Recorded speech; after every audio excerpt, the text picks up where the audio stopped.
Story. Let's go live to San Francisco in the U.S. to talk to Scott Bennett, commentator and former U.S. Army psychological warfare officer. Mr. Bennett, hi there. Thanks for being with us. So, do you think Lavrov's warning that such U.S. attacks against pro-Damascus forces are unacceptable means that in the future, in case of a repeat of such attacks, there will be repercussions?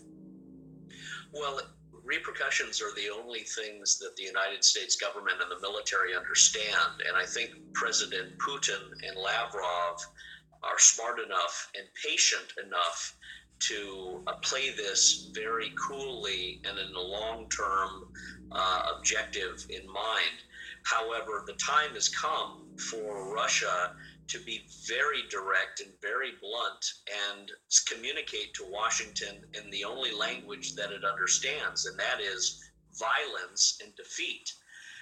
And I think the Russians and a lot of the international community that deals with American and American politicians need to really understand that the American politician, the American government, the American military have a degree of schizophrenia. There is a deceit, there is a lying pathology that mentally cripples the American mind, and it's very disturbing and it's very outrageous. It's one of the reasons that people like myself, Scott Ricard, Ken O'Keefe, Mike Harris, so many former military and intelligence individuals are speaking with Press TV and RT regularly to communicate that there is something seriously wrong with the mental stability in Washington and Congress. So when Lavrov and Putin and the Russians tell the Americans,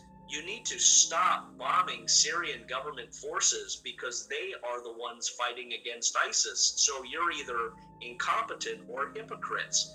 They've been saying to the United States to stop, but the United States continues to bomb the enemies of ISIS, which makes them the allies of ISIS. And they lie,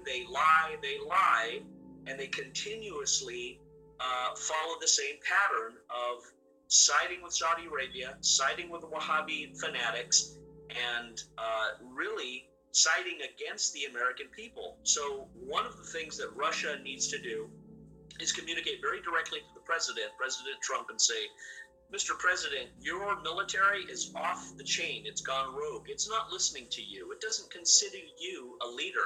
It considers General Mattis and these other war hawks and war profiteers the leaders. And they are pursuing an Israeli political agenda, much like they did in 9/11. And you know, Mr. President, 9/11, the buildings were blown up from the inside.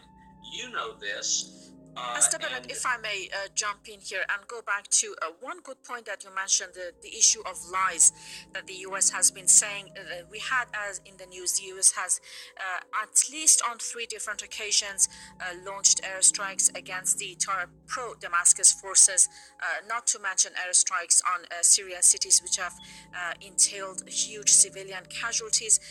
This time, in the latest incident, the U.S.-led coalition has argued that the Syrian government units had entered a quote-unquote deconfliction zone, but the Russian Foreign Minister Sergei Lavrov has rejected the argument, saying the deconfliction zones were declared unilaterally by Washington without the consent of Damascus. Could you briefly comment on that too?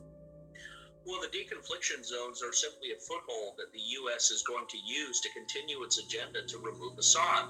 They have no interest in the civilian casualties or population. They have only one interest, and that is the removal of Assad and facilitating a Saudi-Israeli decapitation agenda to remove the political leadership of Syria.